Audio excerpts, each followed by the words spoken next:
At the same time, the traditional global powers that once dictated the international order are facing diminishing influence. Internal divisions, economic uncertainties, and political polarization that have eroded their stability to provide credible and coherent leadership in global issues. The result is a governance vacuum with profound consequences, especially for the global south, that is the developing countries, which often bears the brunt of instability, economic inequality, and disasters. In this moment of uncertainty, developing countries, particularly emerging middle powers, which President Jimenez just mentioned that we are a middle power, and I responded to him, we're not even a middle income yet, but we're hoping to reach that stage, must seize the initiative and play a more active, constructive role in shaping international politics.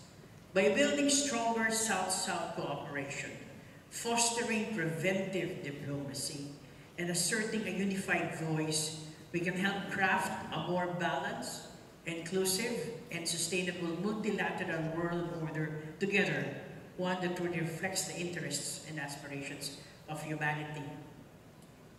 ASEAN, in particular, provides a model for regional cooperation and inclusion, transforming the Southeast Asian region into one of the world's most dynamic and fastest growing regions, a true epicentrum of economic growth and potential.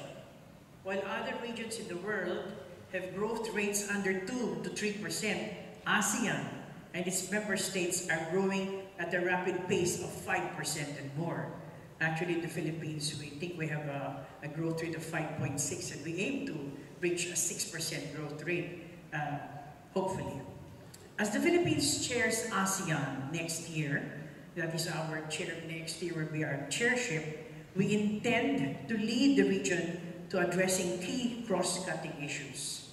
We reaffirm our steadfast commitment to navigate our shared future with confidence, especially as we mark the 50th anniversary of the ASEAN Treaty on Amity and Cooperation next year.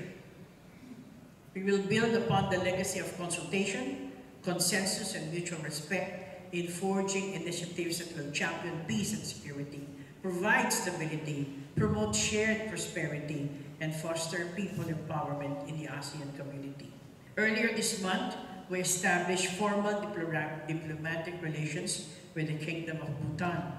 This year, we are scheduled to open our embassy in Suva, Fiji, solidifying our outreach in the small island developing states in the South Pacific, and with whom we share key concerns, including mitigating vulnerability to climate change-induced disasters.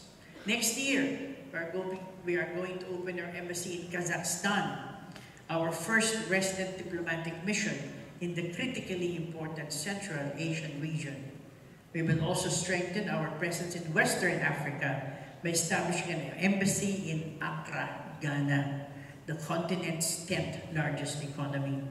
These new embassies will help us open opportunities for cooperation, specifically on energy and critical minerals.